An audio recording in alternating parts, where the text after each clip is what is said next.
Captain Jake Morrison stood on the bridge of the U.E.'s Defender, watching the stars through the viewport. Earth had finally done it. After decades of research and testing, humans had built ships that could travel faster than light. The first test flights to nearby star systems had been successful. Humanity was ready to meet whatever waited for them among the stars. Jake never imagined that what waited for them was a fleet of alien warships, bigger than anything humans had ever built. The warning came from Dr. Lisa Park in the Communications Center. She had been monitoring radio signals from deep space when her equipment picked up something impossible. Coordinated transmissions in 7 different alien languages, all focused on one target, Earth. General Sam Torres called an emergency meeting at Earth Defense Command. The holographic display showed what their long-range sensors had detected. Thousands of alien ships were moving toward Earth from 7 different directions. Each fleet looked different from the others. Some ships were crystalline and glowed with internal light. Others looked like living insects the size of skyscrapers. A few seemed to be made of pure energy contained in force fields. Ambassador Kate Fuller had spent her career preparing for first contact with alien life. She had imagined peaceful meetings and cultural exchanges. Instead, she found herself staring at invasion fleets that dwarfed anything in human military planning. The aliens had sent a message in broken English that Dr. Park had managed to translate. They called humans a corruption species that threatened galactic stability. They demanded immediate surrender. The 7 alien powers had names that sounded like nothing in human language. The Zephyrians looked like giant praying mantises but moved with perfect coordination as if controlled by a single mind. The Vorthok Empire appeared to be living crystals that could manipulate energy in ways that violated human understanding of physics. The Nebular Collective existed as sentient gas clouds that could phase in and out of solid matter at will. Saurid Dynasty resembled enormous reptiles with technology based on biological engineering. Their ships looked grown rather than built. The Synthesis Union consisted of mechanical beings that had merged organic and artificial intelligence into something entirely new. The Tidal Federation came from ocean worlds and traveled in ships filled with water. The Quantum Ascendancy claimed to exist partially outside normal space and time. Each species had dominated their region of the galaxy for thousands of years. They had maintained a balance of power through careful treaties and mutual respect for territorial boundaries.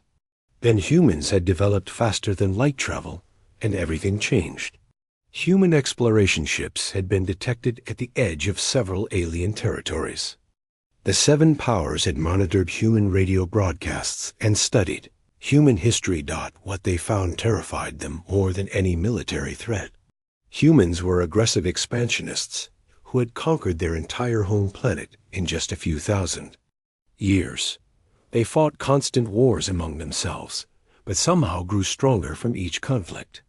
Their technology advanced at a rate that seemed impossible to species that had remained stable for millennia. Most disturbing of all, humans never seemed to accept defeat, even when facing impossible odds. The alien coalition had formed specifically to deal with the human threat.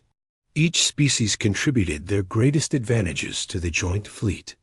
Zephyrian hive minds provided perfect coordination. Vorthok energy manipulation could disable human electronics. Nebular phase shifting made them nearly impossible to target. Saurid biological weapons could destroy human cities without damaging infrastructure. Synthesis technology integration allowed them to adapt human weapons for their own use. Title: Federation naval tactics had never been defeated in space combat. Quantum ascendancy reality manipulation could alter the laws of physics in localized areas. Morrison knew that Earth's defenses were not designed to handle this kind of threat. Humanity had built orbital platforms and lunar bases to protect against potential asteroid impacts or rogue nations. They had never imagined facing 7 advanced alien civilizations working together. The human space fleet consisted of fewer than 100 ships, designed for exploration and light patrol duties. The invasion began at dawn on what would become known as Convergence Day. Alien ships appeared, simultaneously above every major human city on Earth. The orbital defense platforms opened fire immediately, but their weapons had no effect on the advanced alien shields. Zephyrian dropships landed in city centers and released swarms of insectoid warriors that moved with terrifying precision. Vorthic energy beams turned entire city blocks into glass. Nebular clouds phased through building walls and suffocated everyone inside. General Torres ordered all available ships to Earth's defense, but the battle was hopeless from the beginning. Human missiles exploded harmlessly against alien barriers. Energy weapons designed to destroy asteroids barely scratched alien armor. The few hits that human forces managed to score were instantly repaired by Synthesis Union nanobots or healed by Sorid biological systems. Dr. Park watched from the underground command center as her life's work crumbled around her. She had spent years preparing communication protocols for peaceful first contact. Instead, she found herself translating surrender demands from species that saw humans as nothing more than dangerous pests to be eliminated. The aliens offered only two choices: submit to permanent slavery or face complete extinction. Ambassador Fuller made desperate attempts to negotiate, but the alien coalition had already made their decision. They had studied human history and concluded that humans could never be trusted to honor treaties or respect boundaries. The only solution was complete subjugation, followed by careful management of human reproduction to prevent future problems. Earth would become a resource extraction colony operated by slave labor under alien supervision. Jake Morrison's ship was among the last human vessels still fighting when the order came to retreat. General Torres had made the hardest decision of his military career. Earth's defenses had failed completely. The major cities were occupied or destroyed. Millions of humans were dead or captured. The only hope for humanity's survival was to preserve what military assets remained and continue fighting from hiding. The Defender managed to escape Earth's gravity, along with fewer than 30 other human ships. Behind them, alien vessels landed on every continent and began establishing administrative zones. The Zephyrians took control of Europe and Asia, where their hive-mind coordination worked best in densely populated areas. The Vorthic Empire claimed Africa for its mineral resources. The Nebular Collective occupied Australia, where they could phase through the continent's vast empty spaces. From their hidden base in the asteroid belt, the surviving human commanders watched alien broadcasts announcing Earth's integration into what they called the Galactic Stability Zone. Each species had claimed responsibility for managing different aspects of human civilization. The Saurid dynasty would handle biological resources and agriculture. The Synthesis Union would oversee technological development and manufacturing. The Tidal Federation would manage ocean resources and coastal populations. The Quantum Ascendancy would monitor space around Earth to prevent any human escape attempts. The aliens expected their victory to be permanent. They had superior technology, overwhelming numbers, and thousands of years of experience managing conquered populations. They had divided Earth among themselves and established secure command structures on every continent. Their combined fleets controlled all space around the solar system. As far as they were concerned, the human threat had been eliminated forever.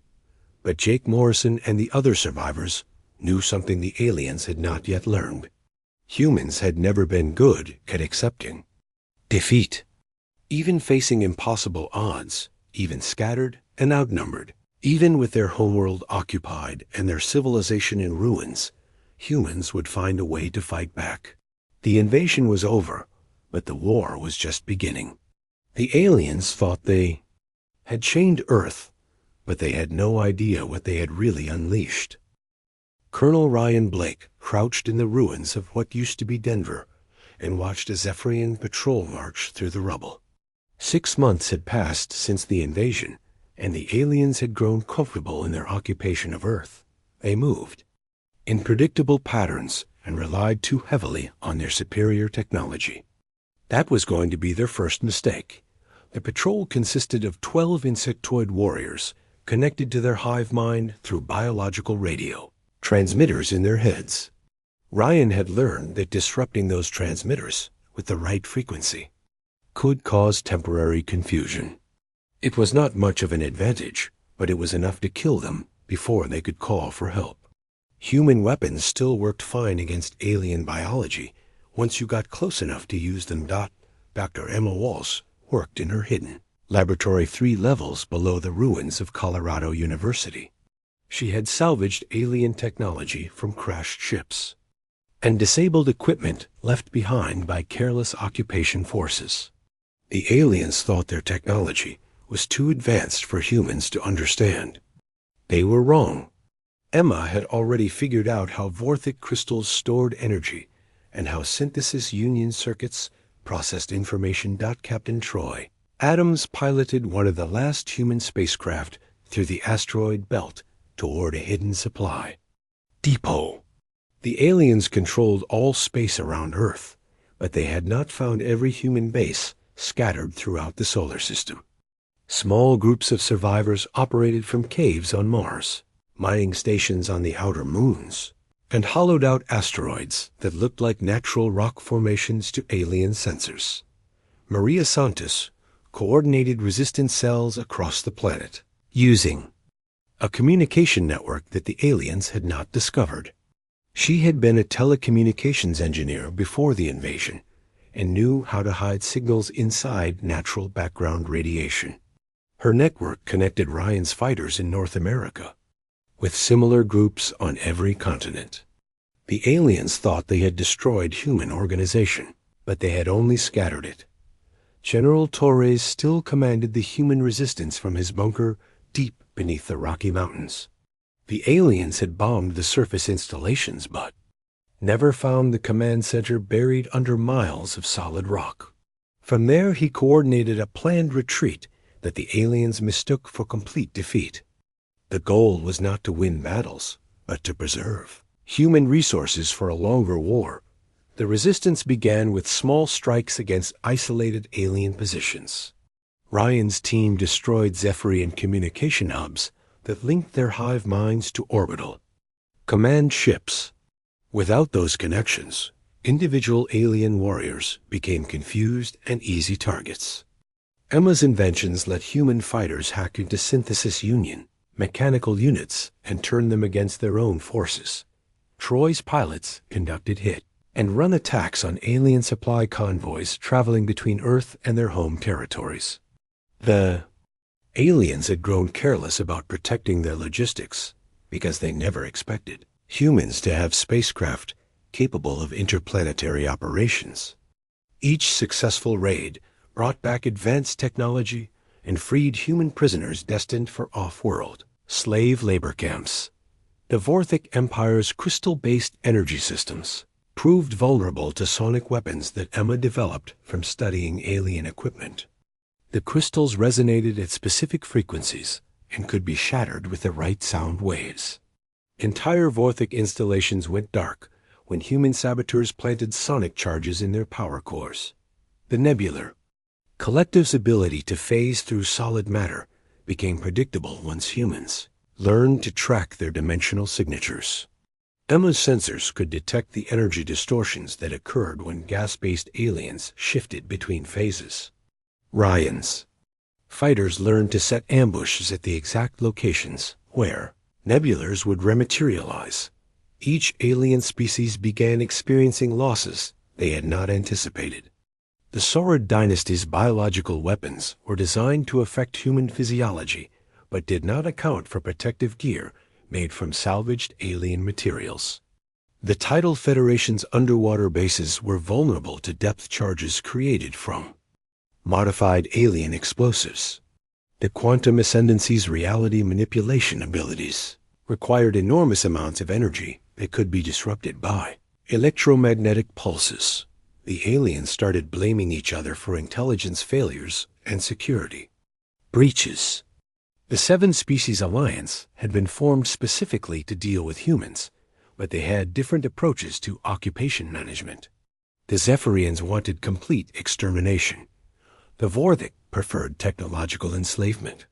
The Nebulars thought humans should be relocated to other worlds. These disagreements created gaps in their coordination that human fighters exploited. Underground factories continued producing weapons and equipment using designs that Emma reverse-engineered from alien technology. Human engineers combined the best features of each alien species into hybrid systems that were often superior to the originals. Zephyrian hive mind coordination was improved by adding synthesis union processing power. Vorthic energy manipulation was enhanced with quantum ascendancy. Dimensional technology. The resistance network grew stronger. Every day as more humans escaped from alien-controlled areas and joined the underground movement. Farm workers disappeared from sordid agricultural zones. Factory technicians vanished from synthesis union manufacturing plants. Coastal populations slipped away from tidal federation processing centers. Each escape brought valuable intelligence about alien operations and weaknesses. Ryan Sell discovered that alien occupation forces followed strict rotation schedules that never varied. Zephyrian patrols changed shifts at exactly the same time every day. Vorthic energy collectors recharged their crystals on predictable cycles. Nebular phase scouts followed flight paths that could be mapped and anticipated. This rigid adherence to protocol made them vulnerable to coordinated attacks. Emma's laboratory produced jamming devices that could disrupt alien communications across entire cities. When activated simultaneously, these devices created dead zones where alien forces could not coordinate with their commanders or call for reinforcements. Human fighters used these blackout periods to strike multiple targets and disappear before alien response teams arrived. Troy's squadron grew from a handful of survivors to dozens of ships operating from hidden bases throughout the solar system. They developed new tactics for fighting in space against technologically superior enemies. Human ships were smaller and more maneuverable than alien vessels. They could hide in asteroid fields and strike from unexpected angles. Their pilots were willing to take risks that alien commanders would never consider. The Denver Gambit marked the end of the resistance phase and the beginning of active rebellion. Maria's communication network coordinated simultaneous attacks on alien command centers across every continent. The strikes were timed to occur during shift changes when alien defenses were weakest. Human fighters hit Zephyrian hive nodes in London, Vorthic power stations in Cairo, nebular phase gates in Sydney, Sored biolabs in Sao Paulo, synthesis, factories in Tokyo, tidal command centers in New York, and quantum reality generators in Moscow. The attacks did not reclaim any territory, but they sent a clear message to the alien coalition. Humanity was not broken. The resistance had grown into a coordinated military force capable of striking anywhere on Earth at any time. The aliens realized they were no longer dealing with scattered survivors, but with an organized enemy that had learned to use their own technology against them. General Torres monitored alien communications from his hidden command center and watched their confidence crumble. The seven species had expected human resistance to fade over time as the population accepted their new reality. Instead, the resistance had grown stronger and more sophisticated.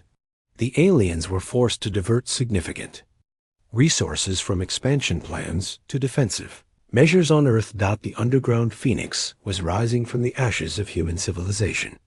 Every day brought new recruits, better weapons, and improved intelligence about alien operations. The scattered survivors of the invasion had become the foundation of a new kind of human military designed specifically to fight technologically.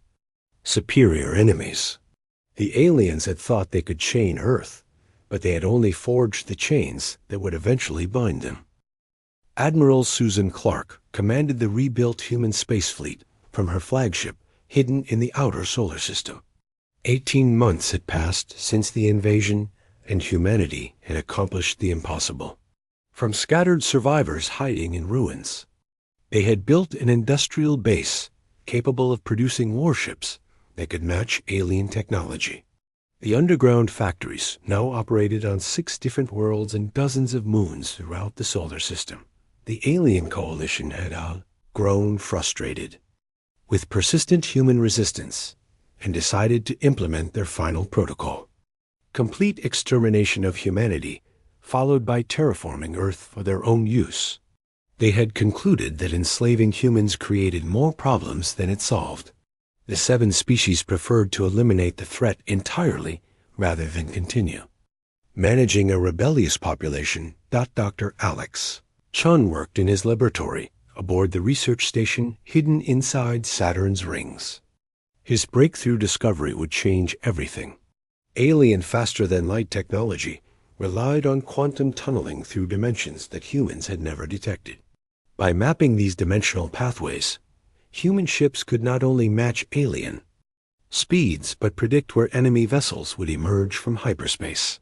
Lieutenant Colonel Nina Ross had spent months infiltrating alien command structures using disguises and forged identification created by the Resistance. Her intelligence network had placed human agents inside Zephyrian hive centers, Vorthic energy plants, nebular phase stations, Saurid biofacilities, synthesis factories, tidal underwater bases, and even quantum ascendancy reality manipulation. Centers. Engineer Pete Johnson supervised weapons development from the main production facility built inside a hollowed-out asteroid. His team had created the Equalizer series of weapons designed to counter each alien species' specific advantages. Sonic disruptors could break Zephyrian hive mind connections. Dimensional anchors prevented nebular phase shifting.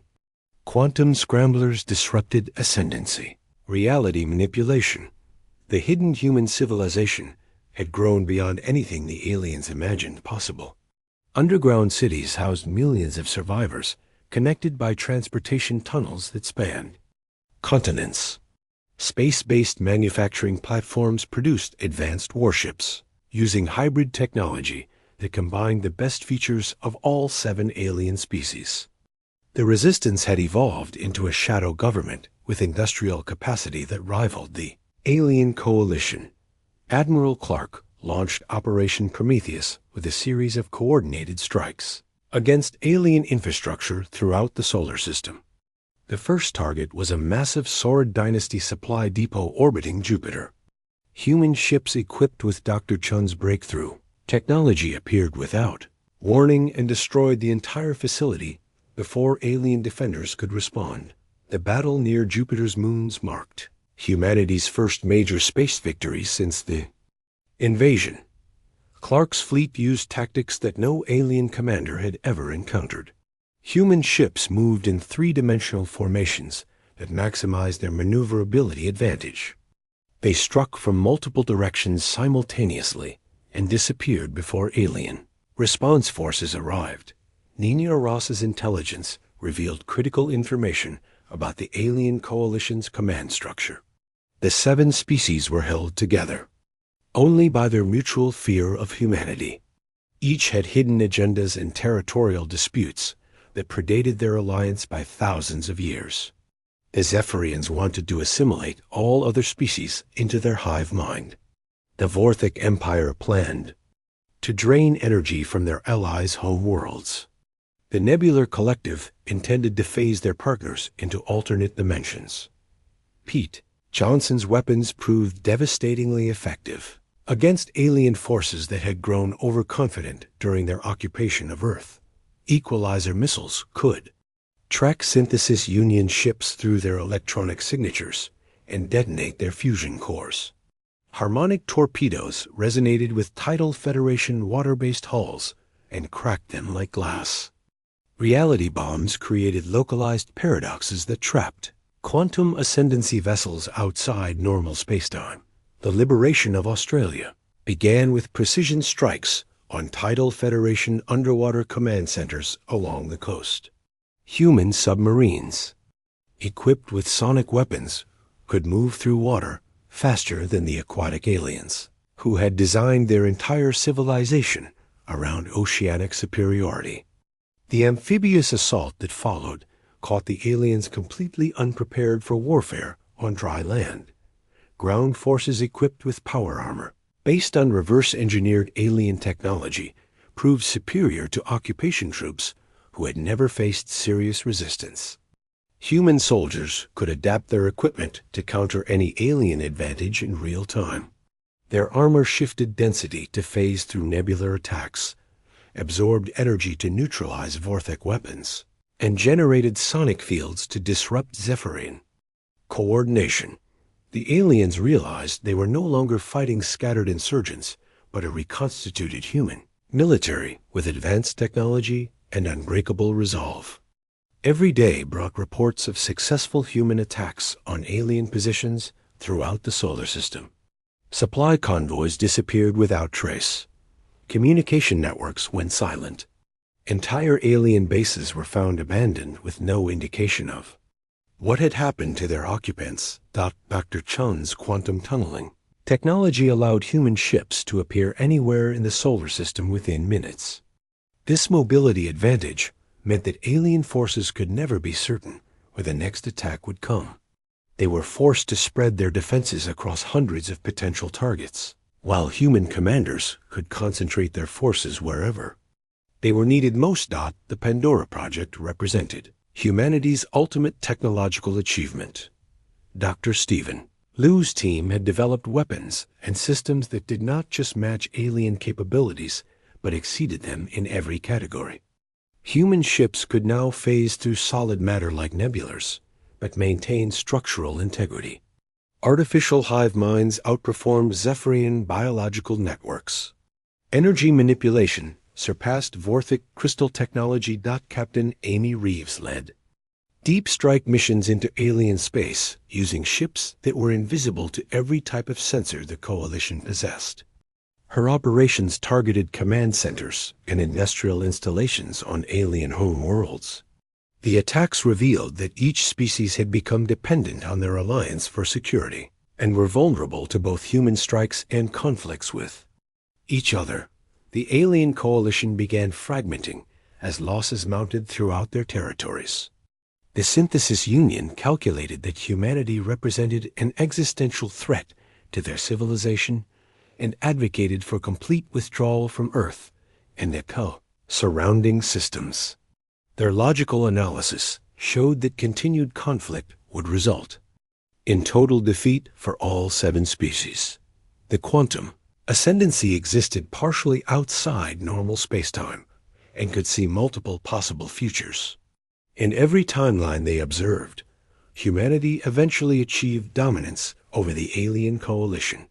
They began secretly negotiating with human intelligence operatives, hoping to secure favorable terms in exchange for abandoning their allies.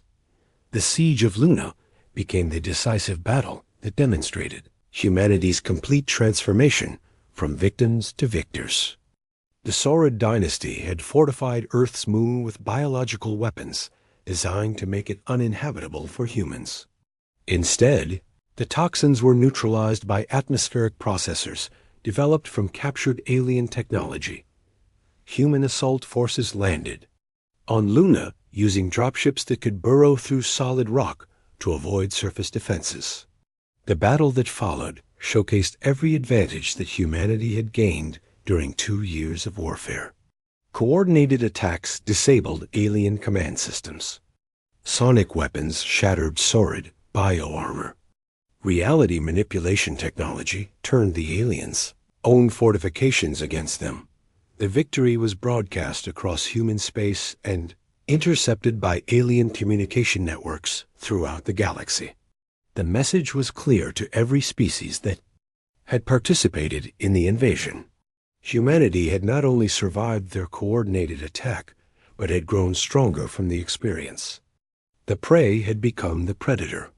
Admiral Clark's fleet now numbered in the thousands of ships, ranging from small fighters to massive dreadnoughts that dwarfed anything in alien arsenals. Each vessel incorporated technology from all 7 species, enhanced by human innovation and manufacturing techniques. The ships could travel faster, hit harder, and survive longer than any alien equivalent. General Rachel Kim's ground forces had liberated most of Earth's major continents and were advancing on the remaining alien strongholds. Her soldiers wore armor that adapted to any threat and carried weapons that could neutralize any defense. They moved with coordination that surpassed Zephyrian hive minds and fought with determination that no alien species could understand or counter. The tide had turned completely. The species that had once sought to chain Earth now found themselves retreating from human territory throughout the solar system. Their alliance was crumbling as each member looked for ways to save themselves from the human war machine they had accidentally created through their own aggression and overconfidence. Fleet Admiral Ben Wright stood in the command center of the massive battleship.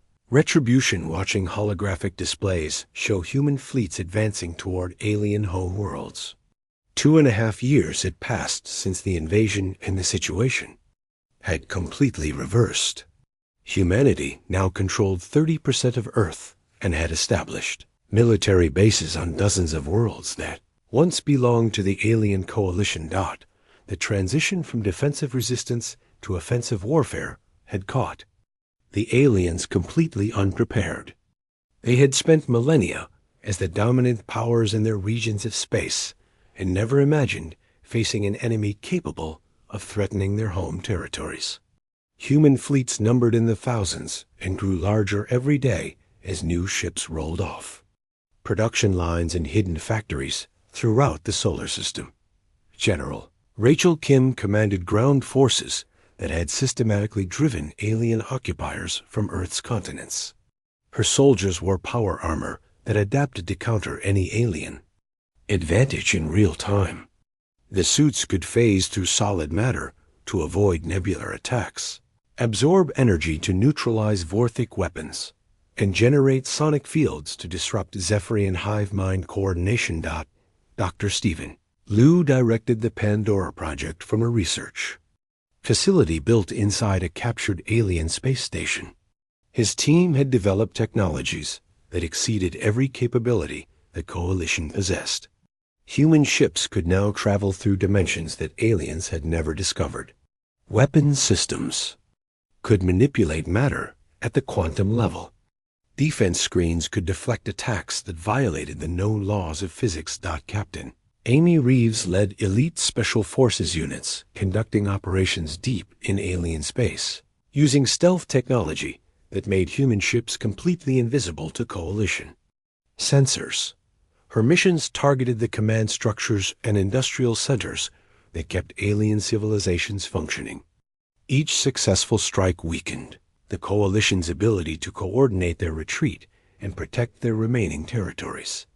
The Zephyrian Empire faced coordinated human attacks that specifically targeted their queen nodes and hive communication centers.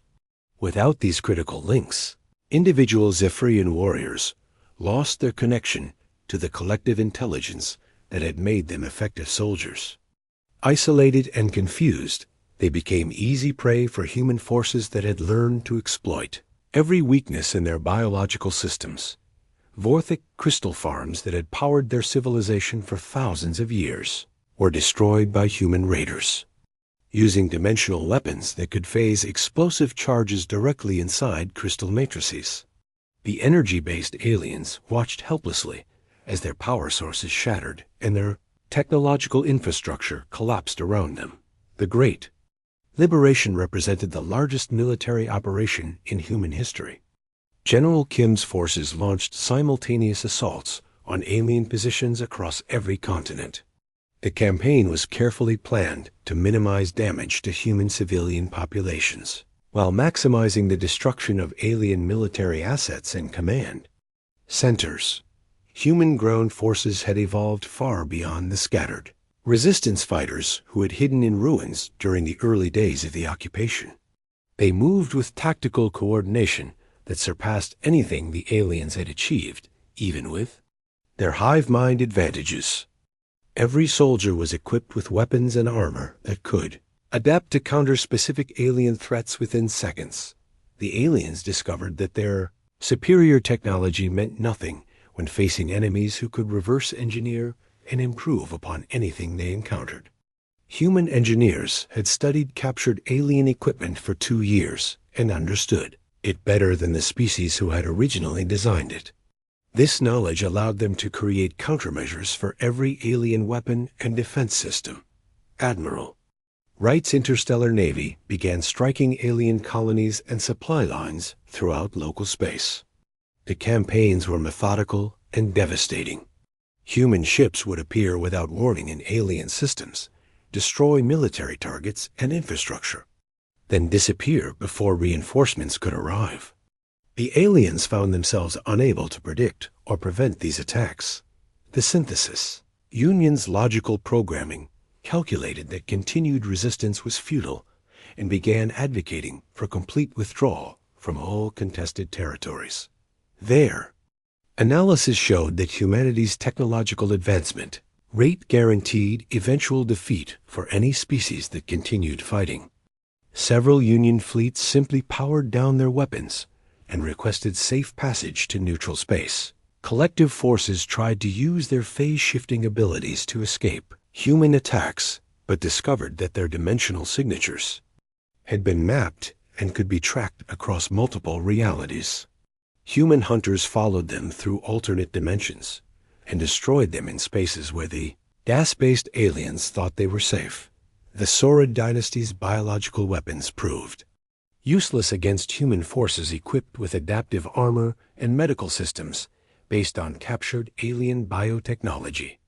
Worse, human scientists had learned to turn the aliens' own biological engineering against them by creating viruses that specifically targeted Saurid genetic structures. Captain Reeves' deep strike operations revealed the true weakness of this alien coalition. Each species had become dependent on their alliance for protection and resource sharing. Without that support network, they were vulnerable to both human attacks and ancient conflicts with each other that the alliance had temporarily suppressed. The title, Federation's underwater cities, came under assault from human submarines that could operate in any aquatic environment. The water-based aliens had designed their entire civilization around oceanic superiority, but found themselves outmatched by human naval technology that incorporated improvements from all 7 alien species. Quantum ascendancy forces tried to use reality manipulation to trap human fleets in temporal loops and dimensional paradoxes. Instead, they discovered that human ships were equipped with quantum stabilizers that made them immune to most forms of space-time distortion.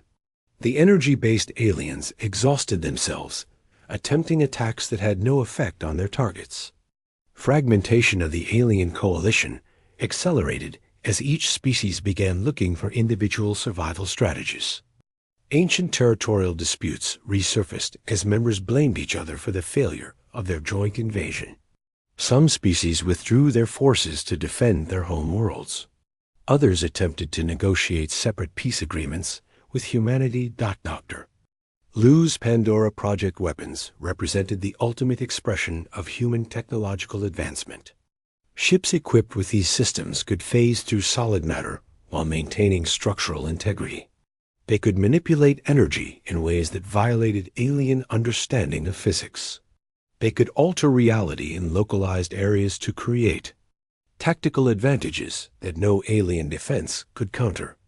The Siege of Luna had demonstrated humanity's complete transformation from occupied victims to dominant aggressors. The victory was broadcast throughout human space and intercepted by alien communication networks across the galaxy. The message reached alien populations on hundreds of worlds and showed them that the species they had tried to enslave had become their masters. Human expansion fleets moved beyond the solar system and began establishing colonies on worlds that had belonged to the alien coalition for millennia. These were not conquest operations, but responses to requests for protection from alien populations who had witnessed what human technology and determination could accomplish when properly motivated.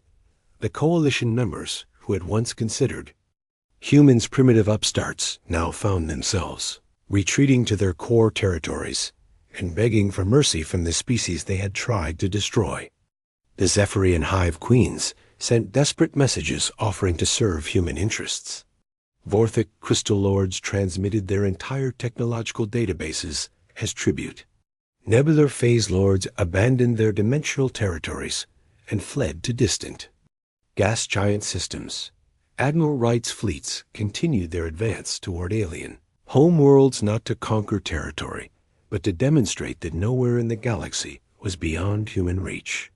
The aliens who had thought they could chain Earth had instead unleashed humanity's true potential to become the dominant force in galactic civilization.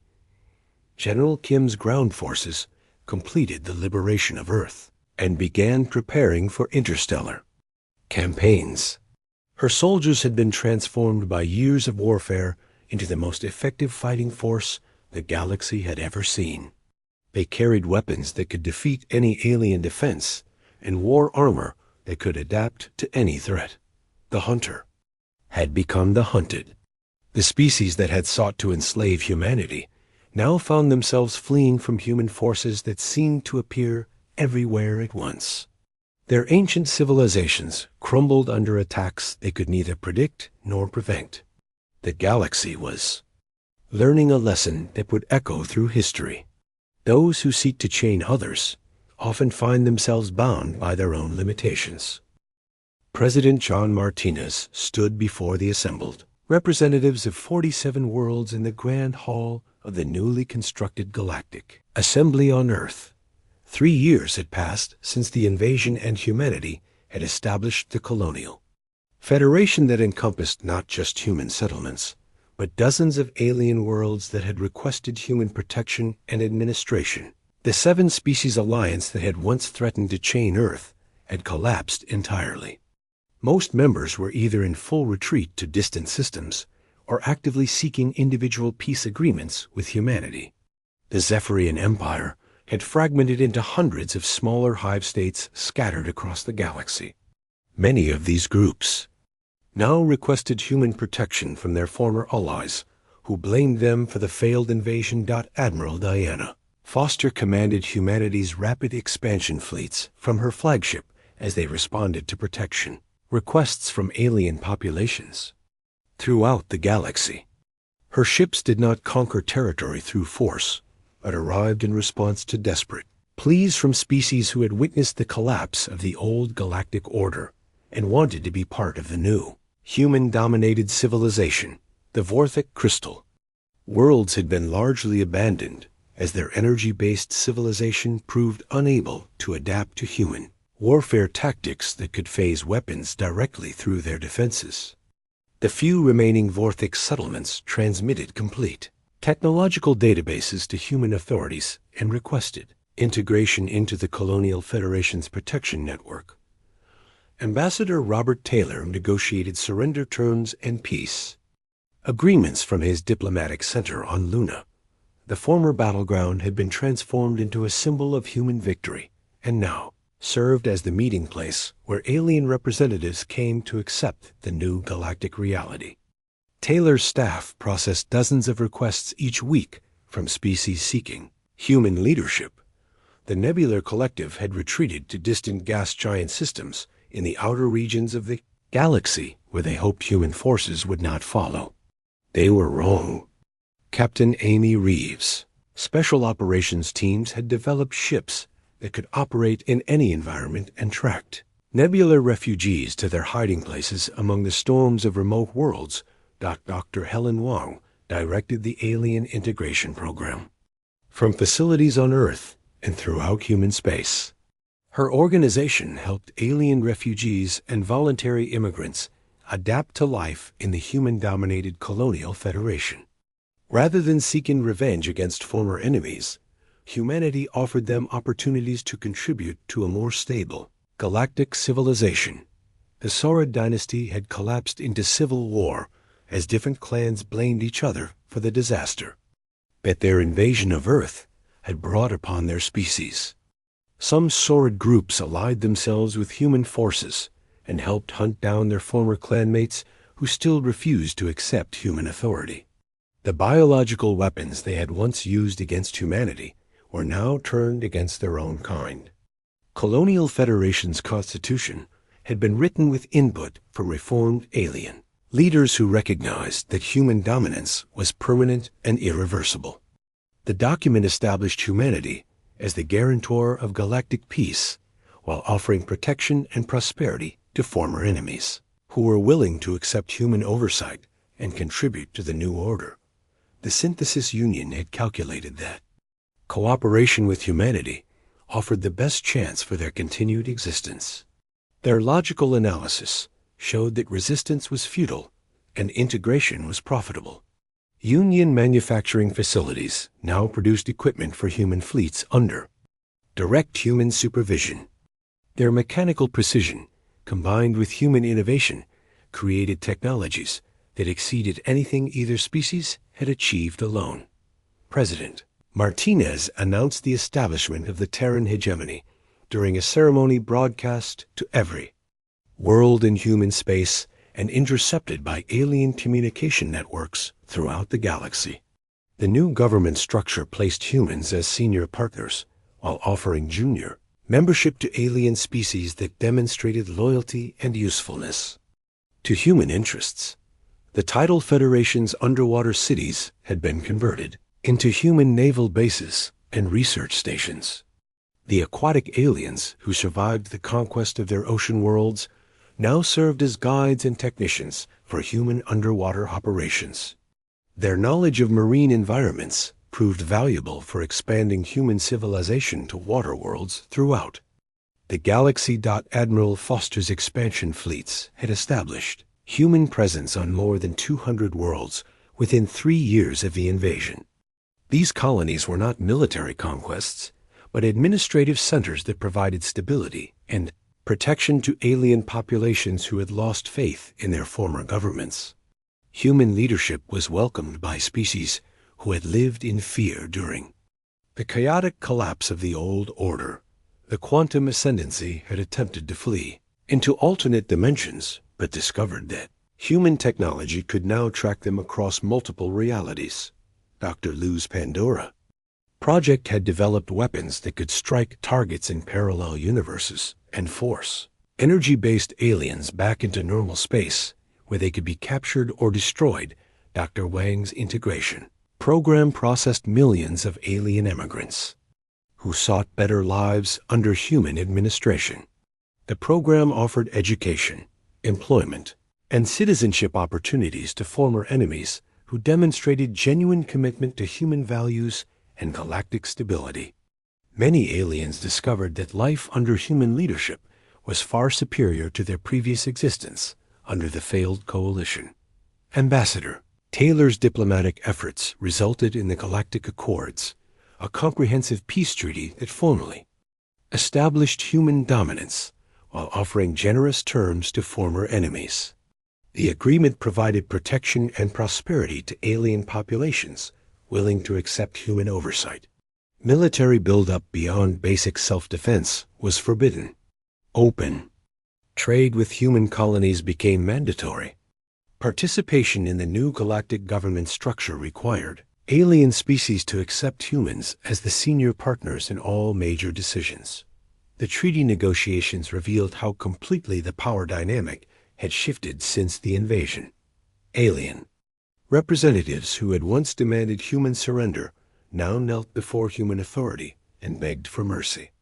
The 7 species that had believed they could easily chain Earth discovered that they had instead unleashed humanity's true potential to reshape galactic civilization according to human interests and values. The former Zephyrian Queen Mothers, who survived the collapse of their empire, now served as advisors to human colonial administrators. Their hive mind coordination abilities proved useful for managing large alien populations under human supervision. The queens who had once planned human extermination now competed for human approval and protection from other alien species, who blamed them for the invasion disaster. Human colonies throughout the galaxy became beacons of stability and prosperity that attracted alien refugees from throughout the region. Species that had never encountered humans before the war learned about human achievements through refugee stories and alien communication networks. Many sent diplomatic missions requesting inclusion in the Colonial Federation before human expansion. Fleets reached their territories. The rapid growth of human civilization amazed even the humans themselves. In less than 4 years, humanity had grown from a single world species to the dominant power in the galaxy. Human industrial capacity exceeded the combined output of all 7 former coalition members. Human military forces could strike any target in known space within days.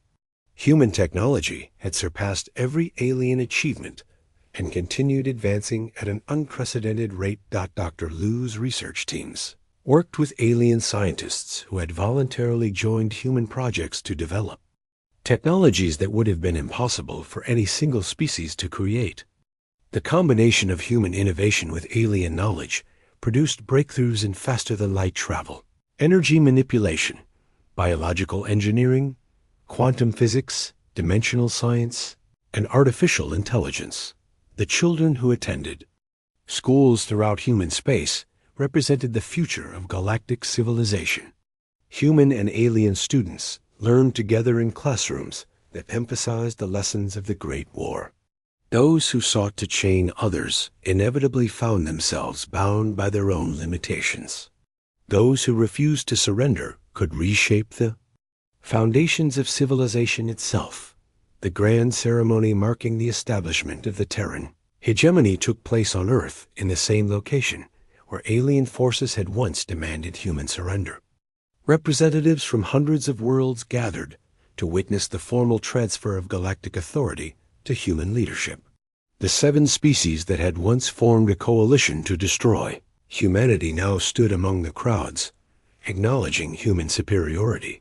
President Martinez delivered his speech to an audience that included former enemies who had learned to respect human determination and former allies who had witnessed human transformation from victims to victors. The message was broadcast throughout human space and transmitted to alien worlds across the galaxy. The age of human dominance had begun and would continue for as long as humanity maintained the qualities that had made their victory possible. The establishment of the Terran hegemony marked the end of the old galactic order where multiple species competed for dominance through shifting alliances and territorial disputes.